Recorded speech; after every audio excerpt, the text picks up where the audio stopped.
ఏం లేదండి, ఇండస్ట్రీలో మనకి సక్సెస్ ఉన్నప్పుడు ఆపర్చునిటీస్ బెటర్ స్ట్రైక్ అవుతాయి. ఒక్కసారి ఫెయిల్యూర్ వచ్చిన తర్వాత ఇంకా మళ్ళీ సక్సెస్ కోసం ట్రై చేయటమే తప్ప మనకి ఇక బలంగా నిలబడే ఒక కమ్యూనిటీ సపోర్ట్ కానీ ఇలా అంటే బేసిక్గా రెండు మనకి ఒక హీరోల్లో కానీ ప్రొడ్యూసర్స్లో కానీ బలమైన సామాజిక వర్గం కాదు. రైటర్స్లోనూ అక్కడ ఉండటం వల్ల అది ఫైనాన్షియల్గా ఎవరి స్ట్రగుల్ వాళ్ళదే తప్పించి దానివల్ల అంటే క్రియేటివ్ సైడ్ ఉండటం వల్ల బిజినెస్ సైడ్ చాలా తక్కువ, లిమిటెడ్.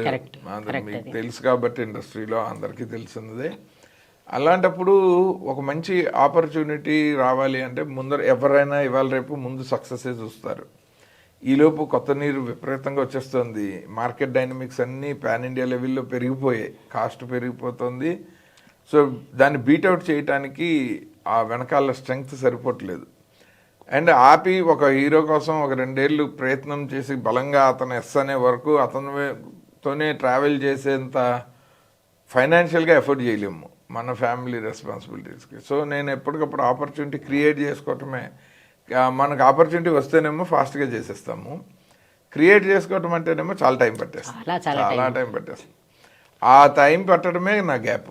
బట్ నేను ఎప్పుడూ ఆ వర్క్లోనే ఉన్నాను. లైక్ అంటే వదిలి రియల్ ఎస్టేట్కో హోటల్ బిజినెస్కో అలా వెళ్ళిపోగలిగిన ఆపర్చునిటీస్ ఒక 2-3 వచ్చాయి నేను ప్రాబ్లమ్స్లో ఉన్నప్పుడు కూడా.